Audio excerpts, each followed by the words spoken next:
D'abord, un titrage, à quoi ça sert? Eh bien, ça sert à déterminer la concentration d'une solution en molécule B en faisant réagir cette molécule B avec une molécule A que vous ajoutez vous-même. Lors d'un titrage, vous avez donc une solution titrée de concentration inconnue en molécule B et une solution titrante de concentration connue en molécule A. Vous avez besoin pour ce faire d'une burette et d'un agitateur magnétique. Lors d'un titrage, vous allez faire réagir les molécules A de votre solution de concentration connue contenue dans la burette avec les molécules B contenues dans le bécher.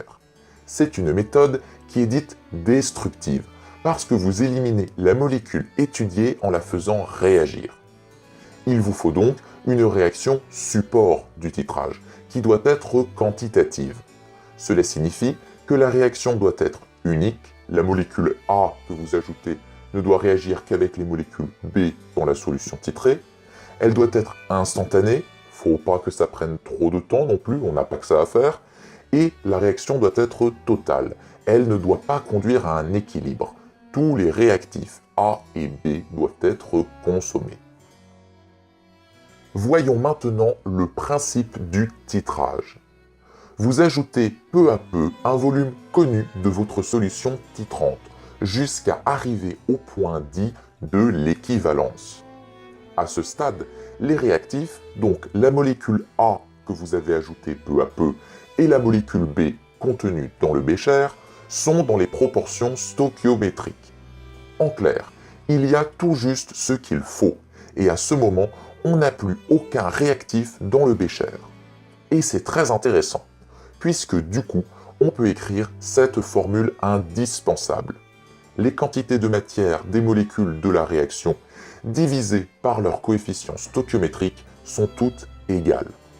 Ça tombe bien, parce que vous savez exactement combien de molécules A vous avez mis dans le bécher. C'est la concentration de votre solution titrante en molécule A multipliée par le volume à l'équivalence. Et à partir de là, vous trouvez sans problème la quantité de matière de la molécule B dans la solution titrée. Reste juste à déterminer à quel moment on est à l'équivalence, pour quel volume de solution titrante ajouter.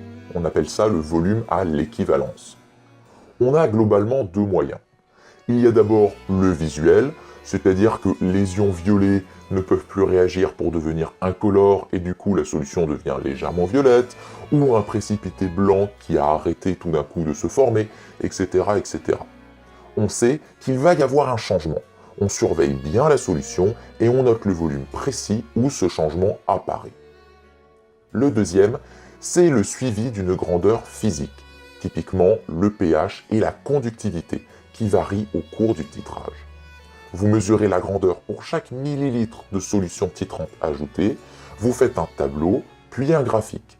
Et là, deux cas de figure, où vous avez deux droites, et l'équivalence c'est le volume du point où elles se croisent, où on a une courbe qui augmente ou diminue brusquement. Et là, c'est la méthode des tangentes. Une tangente en haut, sa parallèle en bas, une troisième parallèle à équidistance des deux, et le volume à l'équivalence, c'est quand elle croise la courbe. Et là, vous avez l'essentiel. En bref,